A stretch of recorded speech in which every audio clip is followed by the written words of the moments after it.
I love that search engine. When I first started my business, and I was hitting the pavement, basically doing sales, my target audience was realtors because I had worked in the real estate environment doing marketing, not as a realtor. I had so many realtors at that time telling me, I don't need a website. People do business with me. What do I need a website for? Times have changed, and I no longer work with realtors. But one question that I receive over and over and over again is, how do I increase traffic to my website? Therefore, I thought I would share some tips with you today. There's a lot that goes on in a website that prepares the website in order to be found in the search engines. But once you get to that point, here are some things that you can do to build traffic to your website. The first is, please, please, please put your website on your business cards, on your collateral material. It's amazing how many times I'll receive a business card and it'll have a Gmail address on it or a Yahoo address on it and no business website. But they're in business. Here's the reality. People are looking for your services. They may not be ready to talk to you yet, but they want to find out more. That's fine. A little funny story about putting your website on your business card is, most of you know I've been married almost 12 years. 6 months ago, we're newlyweds, please. It doesn't seem that long. 6 months ago, I received a phone call. Somebody asking for Michelle Bernier. I've not been Bernier for 12 years. That was an old business card that had landed on somebody's desk who needed to talk to someone about a website. Never underestimate the power of a business card. So please, now that phone number has changed since that time, but the website stayed the same. Therefore, they come. Never underestimate the power of a business card. How many people use email? 5, 6? No, just a few. Okay. For the 5 or 6 of you who use email and you're in business, please make sure you're using an email signature. Put your website on your email signature. You never know where that email gets forwarded to. Or if somebody is talking about your business and maybe wants to refer business to you, they may not have your information, but they may have an email from you. It's very easy to forward that information to a prospective client. Lots of business has been garnered this way. Has anybody ever heard of local search? Local search? Of course you have. You do it every day. You're looking for something that's near where you are.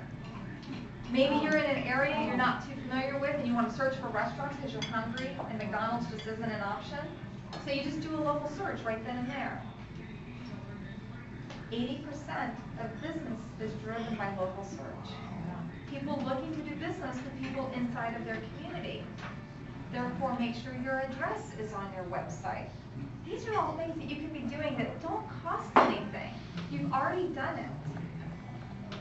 That's one of the first things I do when I look at a prospective client's website, is I look to see if they've added their address on their website. It's sad to say, but a lot of people haven't. They think that if they're giving up some secret or privacy information for not having their address on their website. I'm like, but how are people supposed to find you? Put your address on your website. How many people like free stuff? I love free stuff.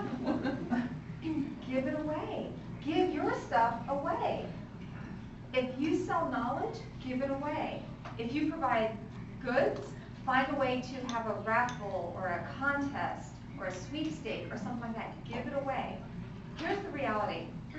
Many people are online doing research for what it is that they're looking for.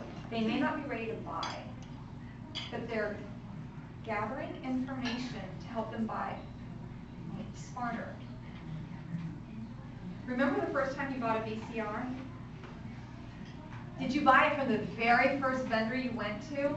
No, you asked questions. You learned Okay, there's a 2-head VCR and a 4-head VCR. Okay, I understand that. What's the quality? Unless you just were completely gung-ho and you bought that very first one, chances are you went to a few different places. And by the 3rd or 4th place, you really didn't have to ask all those questions because you were informed.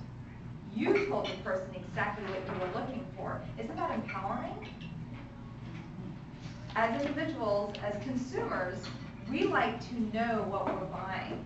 We may not fully understand everything about our purchase, but we at least like to be informed enough to not be an idiot, is what it boils down to. Therefore, find something in your business you can give away.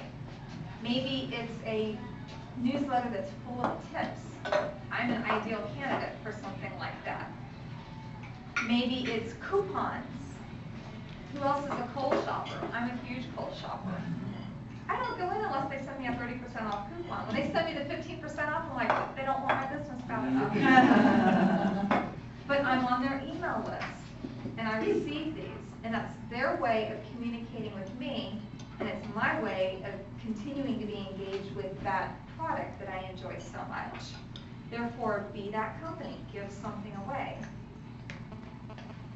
Social media. Ooh, I know. Do you know, I actually told a client one time, you shouldn't be on social media. You shouldn't be. You should have somebody in your office handle the social media. Because he's kind of not nice enough, but he's not really friendly and outgoing and social and fun. He's business. He's all business. He was not the right person to be on social media at all. Instead, what we did is we trained one of his office mates to handle the social media, and she's getting a lot of reach, and she's also getting a lot of interaction, which is turning into business for their company. Now, I'm a little social butterfly, so it's a perfect fit for me. Don't forget to add your social media to your email signature. Whatever program you're using, whether it's Outlook or Gmail, I'm sure that there's a tutorial on how to do this by adding a little icons to your social media. It allows people to be engaged with you on different levels. The biggest thing I want to leave with you in reference to social media is be fun. Don't post the same thing over and over again. There was a guy on my feed who's a fence. He owns a fence. I'm guessing he was the owner. We do fences. Big capital letters. We do fences. If you need a fence, call us and a phone number. And I would see that day after day at the same post. Copy and paste, copy and paste, copy and paste. That's the wrong way. Be fun, be interactive, answer other people's. It's kind of like a little cocktail party. You're having popcorn conversation. Just have fun with it. So there's your 4 ways to get more traffic to your website. Of course, put it on your business card and your email signature. Be a part of local search. Put your address on your website. Give something away for free. And last but not least, social media. These elements will help you bring more traffic to your website and bring in more business. Thank you.